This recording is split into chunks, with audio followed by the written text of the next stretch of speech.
Yes, let me just end on this note that so it doesn't appear that one is being negative and just being dismissive.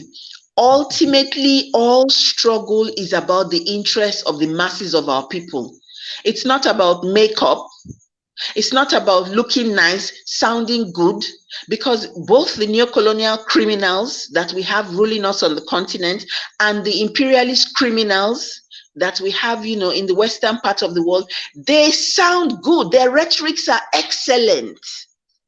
But the impact of the mass is what, as revolutionary Pan-Africanists, we have to set our standards by. And it's still not looking good. Now, imagine in Burkina Faso or Mali or wherever, if revolutionary forces begin to rise and say, you know what, these coup leaders, we actually need to go forward. We need to advance, the struggle. You really need to be anti-imperialist completely. They'll take you out. They'll take you out. Especially if, for example, some forces begin to speak against the US, for example, they'll be like, stop. We're anti-France, but don't go, against the US. And let me give you one interesting example. And well, let me just say it. Our big sister, Dr. Arikana, yes. Mm-hmm. She's very anti-France, and rightly so. Mm-hmm. But she's very pro-American. Mm-hmm. And in fact, I seem to be going off. Let me change my location. You're still here, Auntie. You're still here. Yes. So I was saying, I can see, I was saying that Dr. Arikana is very anti-French. Yeah? Can you still hear me? We can.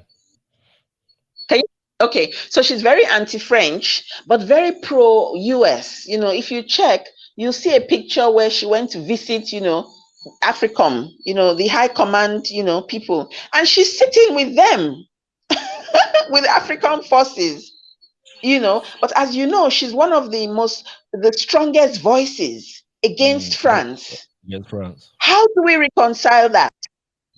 How do we reconcile that? Let me ask you this, Auntie. Yeah? Let me ask you this. Just put in a perspective to you on that particular subject.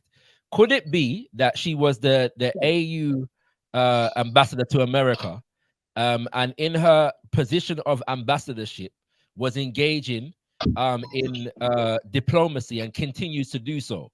So, for example, I've seen her say like words that what was it in relation to? There was some, the speculation in the West about Russia's relationship with Africa, and she would say things like, well, America would still be, for most African nations, our preferred trading partner, but America has dropped the ball. For example, she would say things like that in terms of, because it engages in exploitative trading relationships. Yeah, for example. So could it be, just putting this out there, could it be that her positioning is an act of diplomacy rather than an allegiance to the American empire?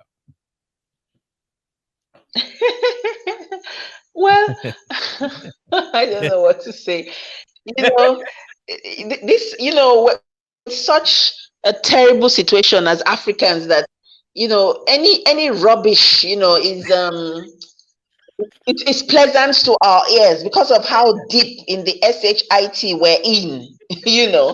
The American empire is probably worse, more vicious than the French empire. But it's the difference between a crocodile and an alligator. You tell me which one is better, so that I can make friends with that one, So it's just for us, to be cognizant of these things. And of course, it's true that, in terms of diplomacy, you need to play some cards and things.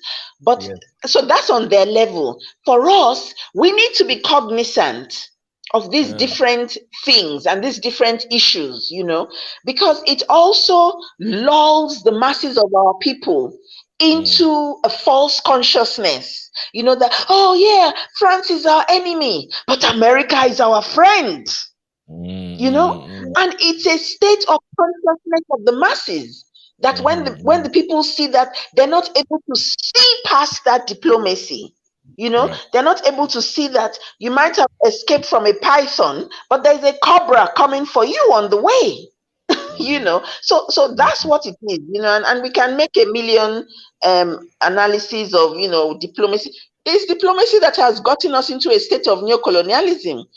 If when our first ancestors, when the Europeans or the Arabs, whichever, came across the sea, and we just chopped off the necks immediately without any diplomacy, we probably wouldn't be where we are today. So I mean, I'm using, it might sound violent and vicious, but we've been paying for it, for over 1,500 years with the Arabs and 500 years with the Europeans. We're still paying for it. But let me leave it there. We're sort of, I'm sort of getting out of the discourse today. No, you're not, Auntie. You're on the discourse very much, and I'm just so glad that you're here to provide that analysis.